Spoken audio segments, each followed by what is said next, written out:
When looking for the king of podcasts, you're at the wrong channel. Well, excuse me! Looking for good ideas for life? You're far from good hands. Hey, bud, what's your problem? If you think the listener is always right, you're far from the right place. Out of order! Even in the future, nothing works! Hosted by a Northeasterner by birth, but a rebel by choice. Are you threatening me? If you want a host that floats between love and madness, and we know the night is always gonna be here anyway. Thinking of you's working up my appetite. Looking forward to a little afternoon delight. then play on and listen to Crazy Train Radio. All right, guys, listen to this blues riff and B. Watch me for the changes and try and keep up, okay?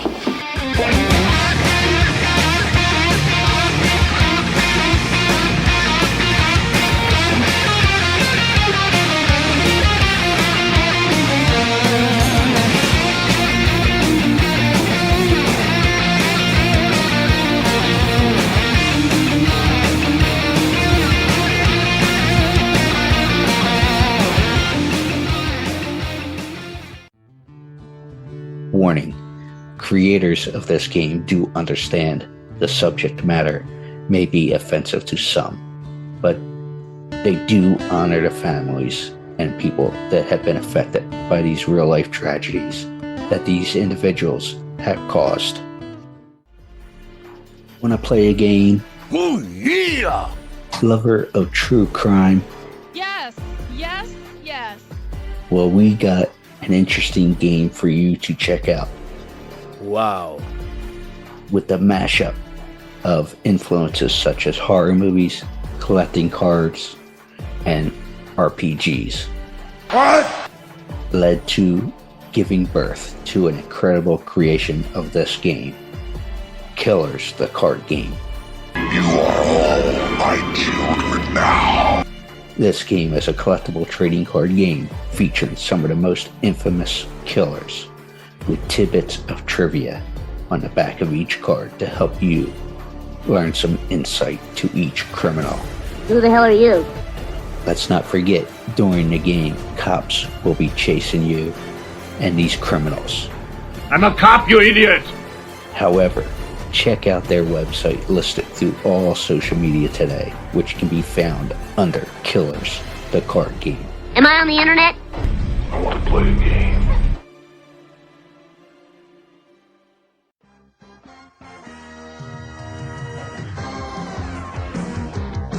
I am Sami Jo Small. I'm a 3-time Olympian in the sport of ice hockey as a goaltender, and you're listening to Crazy Train Radio.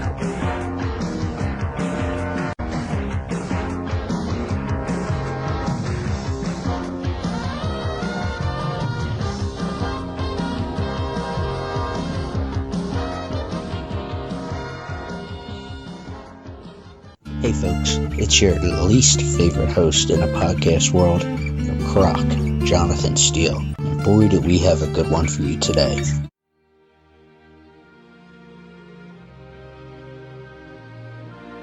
Ladies and gentlemen, boys and girls, children of all ages, this next guest, I'll start out with this. She's had a book out for a little bit, but I will start out with a quote. We don't always get to choose the role we play, but we always get to choose how we play it. And I think that's a good way to open, because this next guest or I should say was, I don't know how we should phrase this, because once a champion, always a champion. She was a part of some of Canada's greatest Olympic teams. The book, The Role I Played. Sami Jo Small, how are you doing? I'm doing really great. Thanks for having me on your show. Right on. So, what is that like to, because I've heard guys say it, I know a lot of the Flyers alumni, and I believe it was their coach from the 70s Cups, that you walk forever. You walk together forever. I don't have to verbatim, but because they have that something in common that they all work together. What's it like for you to be a goaltender on some of the greatest teams that Canada has produced from the female side, if not hockey in general? Well, I consider it a great privilege to have played for the team for so long. However, I think what I feel most fortunate about is the people that I got to meet along the way. And you're right, you are kind of bonded. But I think like any team, obviously being a championship team is one thing, but there's different ways of, I guess, of defining champions. And some of the greatest teams I was on weren't as successful. So, I think that what the difference is that others remember your big moments. Others remember whether it's a championship goal or a big game. And so you get to relive those memories over and over.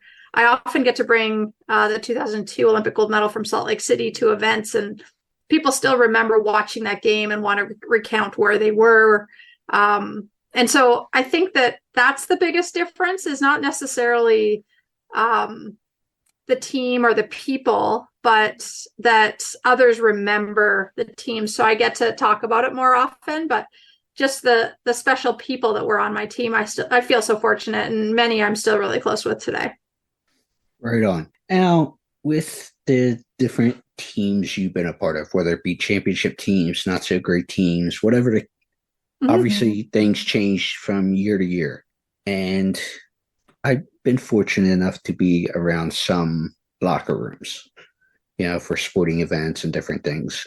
And obviously there are different vibes of things. And obviously it's not always kumbaya and everybody, whatever, because of the different personalities and different, just there's a mixture of people like anywhere in life. But with some of let's go with the championship teams. What would you say the vibe would have been like if I walked into the locker room for some of those teams that you were part of, whether it be the Olympic team or whatever the case is? What would you say the general vibe would be with all those different personalities in the room? Yeah, it's interesting because I think you're so right that every team is so different. I've been a part of obviously numerous Olympic championship teams, world championship teams, club championship teams. And those are often the closer teams because that's who you kind of toil away with in obscurity, and you're training day in and day out. Whereas playing for Team Canada, you're often flown in from your particular team for a couple of weeks. An Olympic year is an entire year together, but the club teams you could be with for a decade or more. So those tend to be the closer teams, I would say, the teams that tend to want to be together outside of the rink. However, that's not always the case. I would say that every single team is so different. Some got along so well and wanted to hang out all the time together. Others had various different ages on the same team, 17 to 40-year-olds. So it wasn't necessarily like we're hanging out in other places. Some teams bickered and yelled at each other and yelled at line mates. And other teammates or other years, it was a little bit more smooth sailing. And I wouldn't say that there's necessarily a recipe for success, except for the respect. I think that despite the fact that you may or may not have liked the person beside you, or you may not like the coaching staff, there's always this level of respect that I think we had amongst victorious teams, or teams that I think players would say were successful in the end, and that you wanted the best for the team, regardless of the situation. So obviously, everybody's put in roles they don't necessarily want to be in. Some, are that starting power play center, but most are not. And I think the respect that you have for the choices that are being made, the respect you have for your teammates, and the respect you have for yourself to go out and do the best you can each and every day. So I would say the vibe would have been very different. Some days, some teams you would have walked in, there would have been dance parties going on. Other teams would have been very quiet and stoic. And when you spend 40 plus years in sport, you start to realize that there isn't just one way to be a champion. There isn't just one way to be successful. But I think at the end of the day, the teams that I'm most proud of being a part of, the teams that I remember the most, were the ones where there was this incredible respect amongst people. And I always preferred it when people got along. I mean, that just is an easier team to be on, less work, and more fun in the end, I think. So speaking of that, and obviously different personalities and everything like that, if I were to have walked into some of those locker rooms and such, what do you, and I know this could be a tough question, but what do you think some of those people, those teammates, the coaches, whatever, equipment managers, all that fun stuff, the different people in the environment, what do you think they would have said about Sami Jo? As far as what was your personality that people saw? Yeah, I mean, I think it was, different as I grew within the organizations that I was with. But I would say for the most part, some of it lent itself. I was put into these positions because I was a backup goalie or because I was in a supporting role. But I think most people would say that I got along with most people and that I tried to uplift the people around me.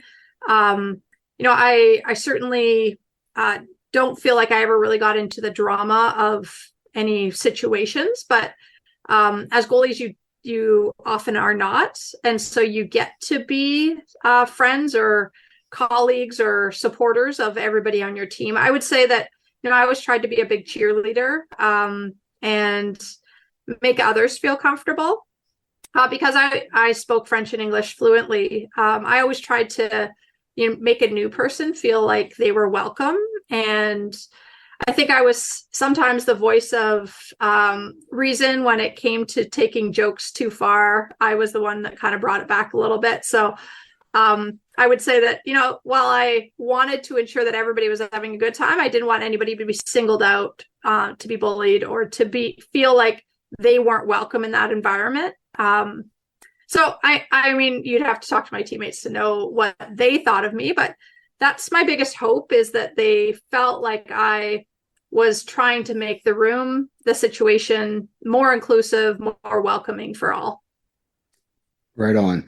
Now, the thing I get a kick out of, and we'll get into more hockey in a second, but the thing I appreciate about you, and because we know everything online is true, actually drinks from her Team Canada Cup.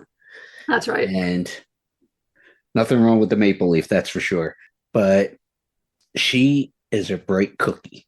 And when I say this, it's because she's not only a CSP, which is a certified speaking professional, which there's only 500 worldwide, last I heard, and even smaller amount are a handful of former athletes, but also she graduated from Stanford University with mechanical engineering. So the gray matter between ear to ear is definitely firing at all cylinders. So what made you go mechanical engineering, but also to be a CSP? So great question. I didn't actually know what an engineer did growing up, so it wasn't really on my radar for a long time. I wanted to be a sports broadcaster. I didn't really know what it took to become an engineer or what the different facets of engineering were. However, I did feel the pressure of performing well in school. That was something that my parents had instilled in both my brother and I, that if we wanted to go to practice or if we wanted them to drive us to a game, we had to do well in school and do our homework. So that was always preeminent in my family. So I certainly pushed myself to do well in school. And I think because of that, when I was fortunate enough to get a scholarship down to Stanford, I felt like I should do something with this education. So I started in pre-med, wanting to be a doctor. I felt like that's what smart people do.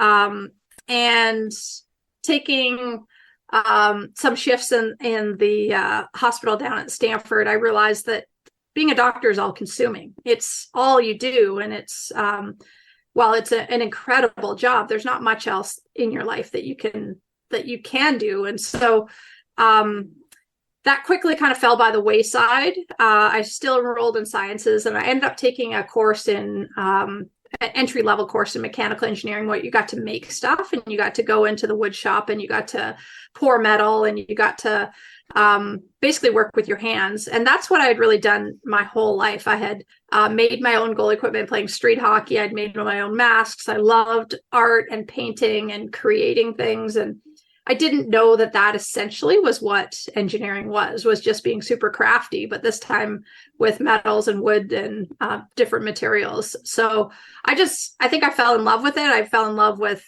creating something.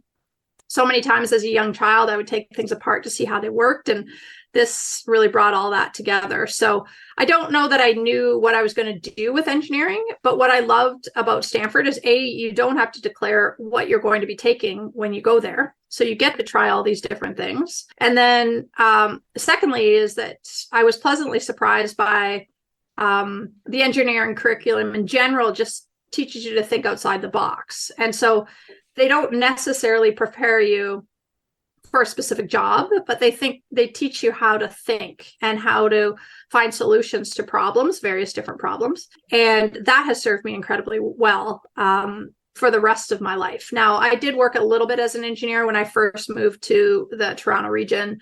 I worked in hockey equipment manufacturing, which I loved, but it was pretty far away. I was out in London, Ontario, and I was training full time to be an Olympian in Toronto, which is like 2 hours away. So that really wasn't possible, but it didn't stop my love affair with creating things and tinkering and working with gadgets and working in art, which I still love all of that. But it did help me to be able to see the possibilities in a lot of different obstacles, whether that was in women's sport or in my life or anything like that. So I'm so grateful to have done that. I ended up becoming a professional speaker because with the national team, you're kind of forced into being in front of audiences as we travel around to small town Canada, trying to promote our sport. And so many of my teammates hated being in front of the audience. They often would just kind of push me out there, Sammy, you go do it, you go do it. And I realized that I really liked it. I really liked sharing the message about my team, about what we had gone through. And I didn't find it terrifying. Like I think a lot of people find public speaking. And when I was kind of coming to the end of my national team career, trying to figure out what I wanted to do, and people started paying me nominally to do some speaking engagements. And I thought I could make money doing this thing that I really love. It didn't seem like a real job. And then I started to get more and more clients and realized, actually, after reading a book that, I don't know if you know who Tim Ferriss is, but he wrote The 4-Hour Work Week. And in the book, he says, whatever job you want to pursue, join the local association. And so I joined the Association of Professional Speakers here in Canada called CAPS. And that just really sparked my interest in creating a full entrepreneurial business around it. And so I started my own business, and that taught me an incredible amount. But I had all these mentors around me too that I could go to for information. And while sometimes being a solo entrepreneur, it can be lonely on the road, sometimes it has been very lucrative in that I can make just as much as I ever did as an engineer. However, what I love about it is I'm in front of so many different clients that I get to learn a little bit about their business. And while it's almost like just dropping in on like the Learning Channel or something, and you get to just simply sit and listen to, what are the difficulties within their business or how they run their business. And there's no skill testing question. You don't have to actually perform anything. You just get to take it all in and soak it in and meet all these different people. And so I really, really have fallen in love with it and have been doing this basically full time for the last 20 years. And for the first initial years, I thought that other Olympians might usurp my level, and the clients might want them instead. And so I was kind of operating on this idea that I might just be in the industry for 4 years, maybe 8 years, depending on how long your Olympic cycle lasts. But when I realized that not too many other athletes create a full business around it, and that's what differentiates me, I think, in the marketplace, is that it isn't just about being on stage. It's about everything else that goes along with it and ensuring that you have all your ducks in a row. And so because of that, I earned my CSP, which is the Certified Speaking Professional, which is the highest designation you can have as a certified speaker. And to be honest, most of my clients have no idea, but for me, I wanted to pursue it as a learning experience, but also to be able to surround myself with mentors that are other CSPs as well, so who are super accomplished within this industry, and learn from them. So I think selfishly, that's really the main impetus, was to meet so many other people and speakers all around the world, and not just within Canada, that could teach me so much about their business and how I could use some of their best practices within my business as well. Well, a couple of things there. Do you find yourself, because you had the mentors and still have some mentors in the field, with the years of experience you mentioned there, do you find yourself trying to help that next generation and being a mentor for them, but also with the athletic background? And we know you have a TED Talk, which I'll put a link to. Do you find that it gets your foot in the door when people see or hear your name, or who follow sports, and they go, hey, weren't you, because of the athletic background, does that help maybe get the foot in the door a little more than, say, some of the other CSPs or whatever the situation might call for? Yeah, so I certainly try to mentor, especially other athletes wanting to get into the industry. So most years I have 4 or 5 mentees that I'm working with, helping them make the transition from sport into speaking. And that could be current athletes or ones that are done. But really a mantra within the speaking profession for speakers is to not take more of the pie, but make the pie bigger, so that there's more people out there. And I think the better that I can help make other athlete speakers, it's going to reflect well on me, even if they don't know who I am. If there's a bad athlete speaker, that client might never hire an athlete again. And so the better that all of us can be as speakers, I think only uplifts the whole industry. So I think that's the reason why I have been so attempted to create so many relationships with various different athletes that are wanting to get into this industry. And then what was the second part of the question? Oh, you asked about if being an athlete helps. Yes. Yeah, and that's what it was. Yeah. Sorry, we're helping each other.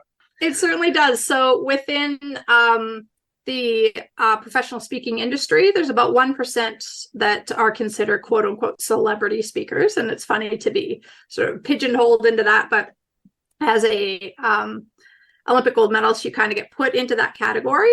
And I would say for sure it helps you get in the door. But I think how I can maintain the business is that you're good on stage. And so I think a lot of Olympic athletes or people that are successful in whatever industry, but specifically in the sports world, think that people will just keep coming calling. But the reality is your name is only going to be big for a while. I mean, nobody searches Sami Jo Small to get me as a speaker generally, but it is often word of mouth that gets me the next gig. So if they've heard me speak at one, maybe it's an association meeting, and then they bring me to their actual company or things like that. So meeting planners often talk too. So if you do well on stage, that's the biggest selling feature that you could possibly have. And so, yeah, I definitely think that being an Olympic gold medalist gets you in the door with a lot of companies, because they'll look at your profile. But after that, you got to be good. And you got to put just as much work as you did into training into your new profession as well.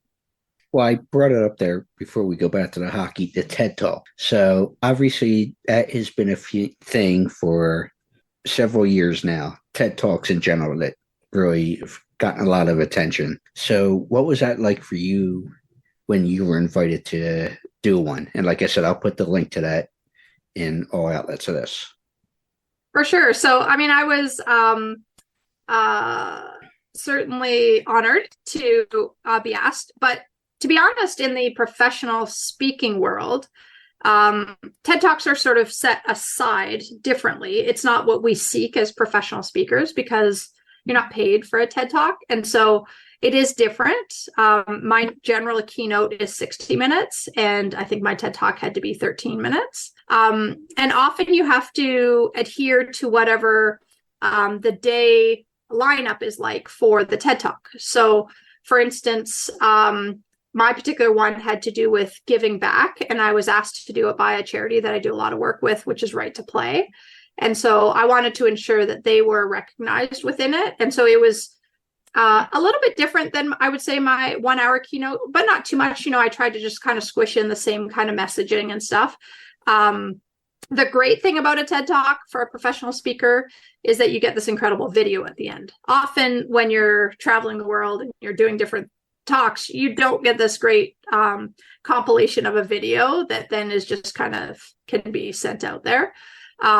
But the TED Talk video isn't yours to own. It is TED Talks. And so, it has its own SEOs. It has its own life within the ether that is not controlled by the speaker or the person that has given it. However, it is still, despite all of that, like such an honor to have been up on that stage and to have been able to talk about my teammates in a way that reaches a different audience, I think, than the majority of my speeches do. I think it's probably about 10 years old now, if I'm not mistaken. I'm trying to remember. Pandemic just kind of throws askew everything, but I think it's about 10 years ago that I gave that presentation. So, some of the messaging is the same and some has transformed, but essentially it's worked well to show clients how I am on stage and how I speak and all that kind of stuff. But it was a lot of fun. It was a little bit nerve-wracking. It was the first time my husband had come to watch me, quote unquote, because normally you're just off doing your own thing. So I felt nervous speaking in front of him. Oh boy. But we'll leave that aside, but hockey wise, again, co-founder CWHL, Canadians Women's Hockey League, GM for the Toronto organization. What is it like for you on the executive side of the hockey world? Because obviously you get some executives that are the business type, but yet you have the experience of being a competitor on the ice. So how does that help you as a leader on that front? Yeah, I think having participated at the highest level, I think for sure helps me in the boardrooms, whether it's in a hockey boardroom or anywhere else. But I do think that I've tried to keep up with my continuing education, to not just rely on what I've learned in the past, going back and doing business degrees and ensuring that I really understand the various different aspects of being in business and how to run a successful business. When I first made the transition, became the general manager of the Toronto Furies, it was essentially me with a couple other people running the organization. Now that I'm the president of the Toronto Six in the Premier Hockey Federation, I walked into a situation where I had 24 staff now working for me, as well as all the players being paid salaries. So we have a salary cap of Canadian $2 million to be able to disseminate to the players. So it is a very different landscape. And women's sport in general just has taken leaps and bounds and into new stratospheres that I think for all of us that are within the administrative side of it, it's exciting, but it certainly means that there's more pressures to ensure that the business keeps up with what is going on the ice. And so that's what I'm trying to do and ensure that happens. And it's certainly been a learning curve from when I first started to where I am now. But like I do in the speaking world, I try to surround myself with really great people and as well seek out information and knowledge from mentors. I'm never afraid to tell people that I don't understand something or I don't know something and ask them for their advice or want their input. Because I think if you can surround yourself with really great people, that's how you as a person are going to be successful, but also as an organization. And so I try to do that on a daily basis and really acknowledge, all the great work and effort. I get to work alongside with the Toronto Six. My head coach is Geraldine Heaney, who's a Hockey Hall of Famer. Angela James is my general manager, who's a Hockey Hall of Famer. But beyond that, we have incredible staff within partnerships and marketing. And it just has been such an incredible year. And this year, the Toronto Six won the Isabel Cup, which culminated really a hard and difficult season.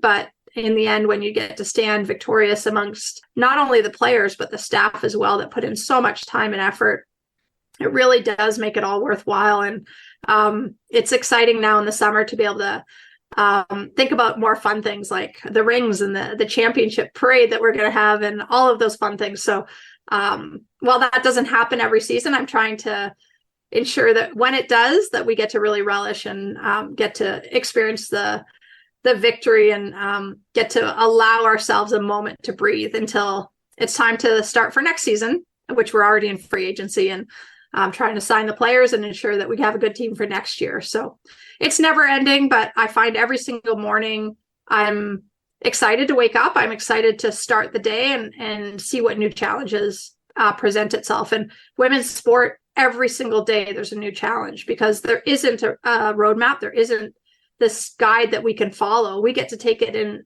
any direction we want, but that means it could go in a lot of different directions. You have to maintain it and maintain that ship going in the direction that you as an organization feel like is the best for your team, your players, your staff, and your ownership group as well. Well, again, and there's good things or multiple things there, but, and to kind of what you were saying, about leaning on other people reminds me of something I always reference in terms of Bill Clinton's book when he was talking about his time in office, getting elected, just all that stuff. And he always says, know what I don't know. And I'm a pretty smart guy, but I'm not afraid to ask people on things I don't know, like economy and different things that he had to deal with. And what you said there reminds me of that you weren't afraid to ask questions of people who know and have expertise in certain parts of what you do with organizations and stuff.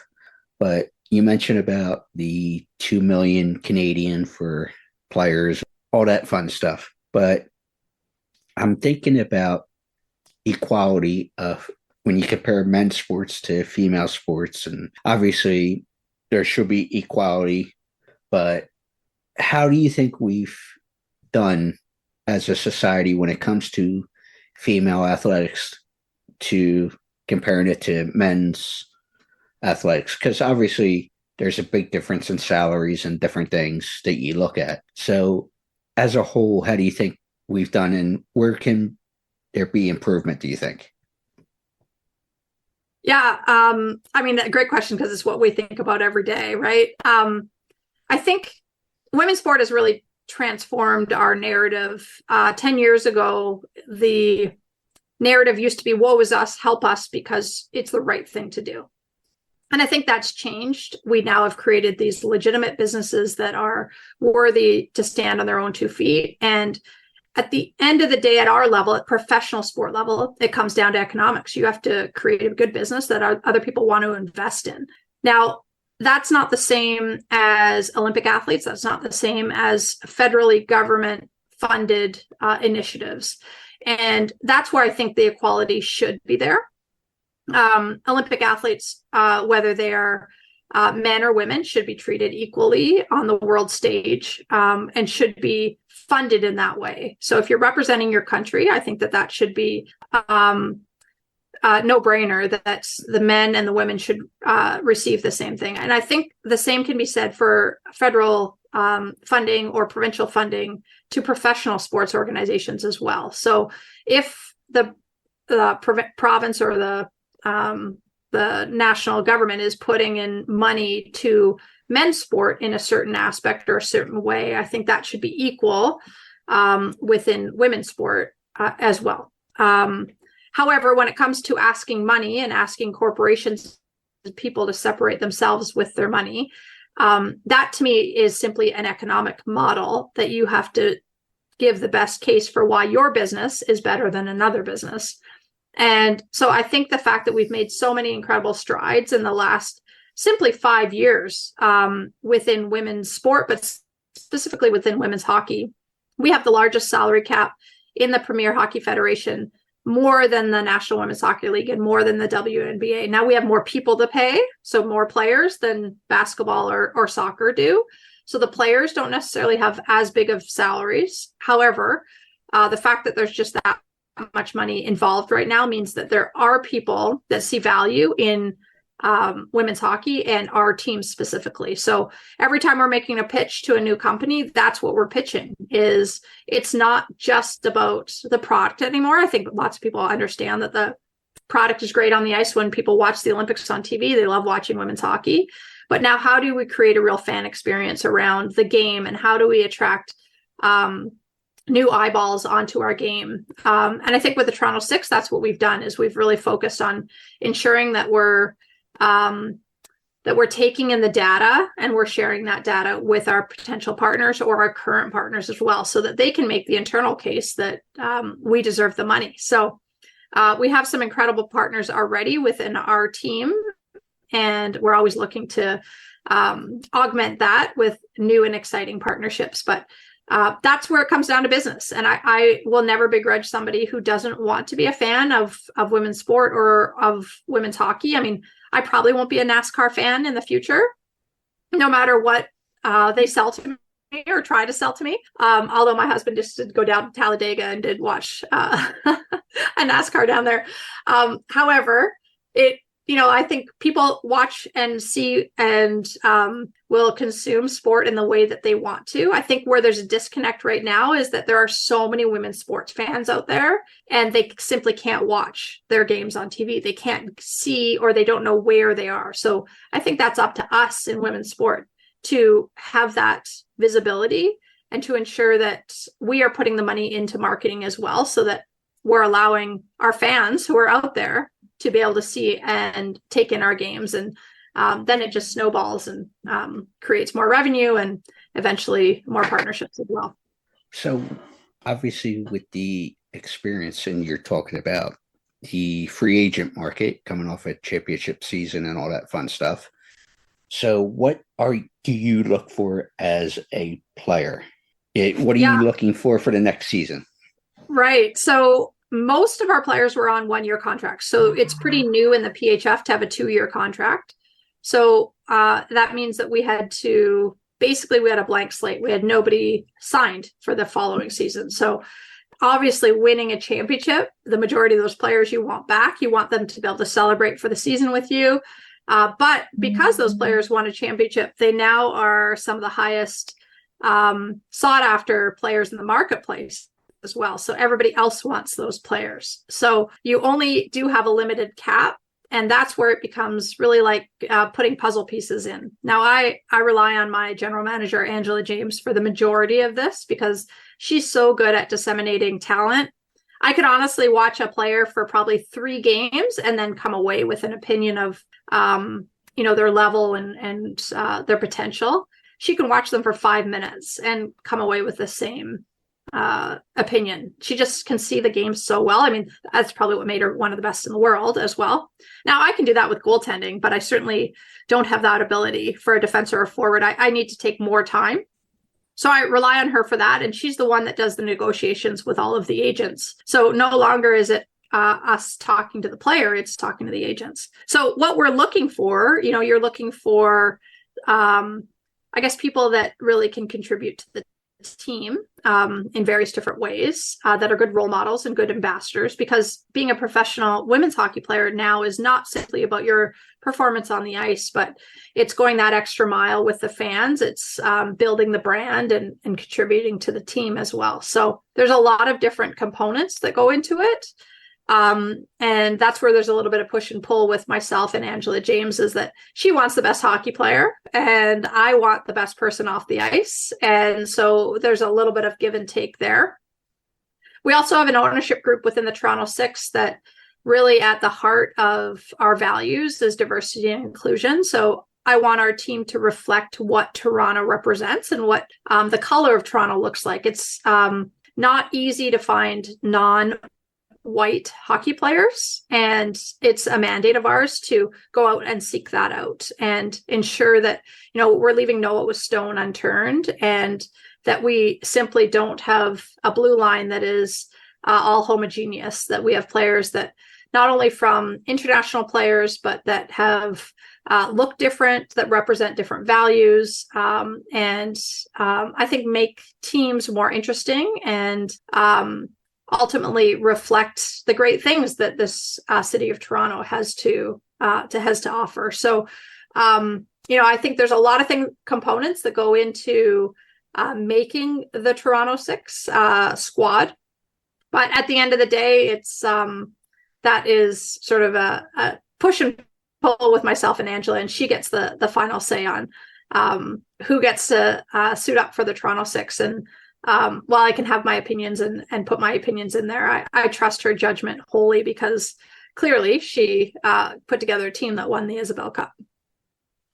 Absolutely. Do you still work with the Olympic Committee as a mentor? So yeah, that's where I do a lot of my speaking mentorship, is through them. So if somebody signs up, they have what's called Game Plan. It's a program for athletes wanting to transition into the job market. And if anybody signs up as wanting to learn more about the professional speaking industry, I will certainly take them on and work with them throughout that year. And obviously you have the hockey school, so you keep very, very busy professionally. So what do we want to teach with the school? Because it's funny, I was just speaking with Jimmy Watson, who was with the Philadelphia Flyers for many years, and he's a Hall of Famer within the team, and he's a co-owner of a rink in the Philadelphia area, and as part of the program and all that. But what do you guys look to teach in your school? So initially, my hockey school was my money-making business. I mean, that's, as an Olympic athlete, in the summers, I would do 6 to 8 weeks. I had schools out in Nova Scotia, New Brunswick, would go to small towns and travel across country. Now that I have a family and I have other jobs, I have limited it to 1 week in Winnipeg, which is where I'm from, so I can go home and visit my family. And then that's for all players. And then 1 week in Oakville, which we live in Mississauga, so they're right beside each other. And that's where I work with only women goalies. And so we have about 60 girl goalies there. And then we have about 160 campers in Winnipeg, players and goalies as well. And there's a lot of camps that kids can go to where they can become better hockey players. I wouldn't say that that's my camp. I have a lot of national team members that come and help me. I have some of the top U Sports and NCAA players. And while you're going to learn the skills to be a better hockey player, the reality is it's the middle of the summer and it's 5 days. And so we're going to teach you the tools. But I think more than that, I want these kids to fall in love with hockey. I want them to learn how to be good teammates. I want them to become better citizens. And so there's this whole other component to, through fun and games and play, about teaching them about themselves and teaching them about the people around them. I think that my school is successful if a young girl, when she's 40 years of age, is either still playing in rec hockey leagues, or she's coaching her daughter or her son's team, or reffing, or involved in sport in some way to encourage young girls to continue to be fit and active. So I think that that's, to me, how I define success. And I often say to parents, if you're just looking for a conditioning camp, that's not our camp. Our camp is to be inspired, and our camp is there to, I guess, really teach better citizens at the end of the day. And with all this being said, you mentioned about your husband, but you're also a mother as well. So how old are the kids, and how do you squeeze all this stuff into such, because there's only 24 hours into a day. So, and obviously you want to give attention to your kids, but you also have these other things pulling you in different directions. Yeah. So my husband is a 6-time Paralympian in the sport of sledge hockey. So he still continues to play and just continued, just represented Canada in Beijing at the last Paralympics. So now I get to be a fan of the game, and we get to travel around and watch him play often. We have a 7-year-old daughter. And so I really try to be present when she is here. And so with this past year with the Toronto Six, it was a lot of work. It was much more work than I anticipated, especially given that I still do have the speaking business. And so within all of that, within the long hours, what I tried to consciously do is I would wake up before she went to school. And then for that hour that she's up eating breakfast, help get her ready and be there with her and not think about work, and then work all day. And when she got off the bus, be there until it was time for her to go to bed. So for those 3 hours, be physically present, but also mentally present. And for any parent that has a job that kind of is never ending, they realize that that is sometimes difficult to shut it off, but to really try to be there and allow her space to become her own person too. So that wasn't always easy. My husband and I coached her little hockey team that she was on. And so some mornings, she played every Saturday and Sunday morning. And so we'd be on the ice at 8:00 in the morning. And then the Toronto Six game was at 2. So I would have to be there at about 11, drive there. Her and him often came to the games, but he would leave after maybe a period and then maybe not come on Sundays. And they would just spend some time together because I wanted her to be influenced. I wanted her to see these incredible women performing, but I also didn't want her to just have to follow mommy around all the time. So that sometimes is hard because I feel like on the weekends it's, I'm so busy when other parents aren't as busy, but hopefully she sees in that entrepreneurial spirit and starts to, find ways that she can, contribute to society in the ways that she can. But yeah, it certainly is not always easy. There's times where you feel guilty that you're not working hard enough. There's times where you feel like you're guilty because you're not parenting well enough. But in those moments, I try to just, slow myself down and realize that it is just a game at the end of the day. Hockey's just a game. And that, parenting is always number one. And the relationship that I have with my husband means so much more than anything else. So sometimes you lose sight of that as an entrepreneur, but I think always coming back to the center and ensuring that the people that you are working so hard for get to reap the rewards for why you are working hard as well. So we just came back from a week at Disney and that was amazing. So yeah, very incredible. So we try to take time away together and I don't know that I have it all solved, but you keep as many balls in the air as you can. And if some fall down, you just pick it right back up and put it back in there. Well, how was the trip to Disney for you guys? Oh, it was incredible. Yeah, we took our niece as well, who's also 7, who we took care of during the pandemic. And the 2 girls just had a blast. It was so hot. I mean, for a Canadian kid who grew up in Winnipeg, it was, 38 degrees in here. Oh, I know. It was crazy, but seeing their faces light up when they got to be on the rides or meet the different characters was really special. And yeah, just the fact that they got to do it together was really awesome. Was there a favorite part of the trip for you guys, or was it just seeing the kids have fun?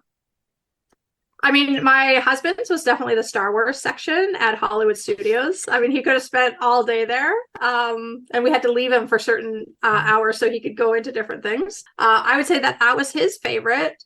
My favorite, I love the Magic Kingdom. That's where we spent the majority of our time. And I'm a huge mascot fan. I implemented a mascot named Kipling with our Toronto Six this year and got a little bit ridiculed initially for it, but she became our biggest attraction for the kids. And I think I'm just a big kid at heart. I loved stuffed animals growing up. So whenever I see a mascot, to me, I feel like a little kid all over again. So getting to meet all of the mascots, I think I was more excited than the 7-year-olds. Well, folks, if you enjoyed some of the stories we've told here, there's this nice little book from ECW Press, who is an awesome publisher. The Role I Played, Sami Jo Small. Thank you. Thank you, Jonathan. I really appreciate it. This has been really great.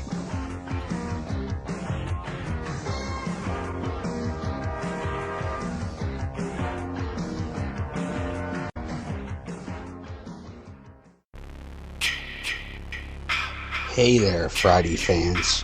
We know how much you enjoy the movies. Enjoy grabbing your Friday merchandise and interacting with the Friday family, whether it be at conventions or during our particular watch-alongs. Well, when you're looking to get yourself masks, why not check out our friends over at Camp Blood Customs out of New York State and order your specific custom mask from any of the films. All orders are made specifically. Your needs and wants are. Make sure you find Camp Blood Customs on Facebook, Instagram, and all over social media and order yours today.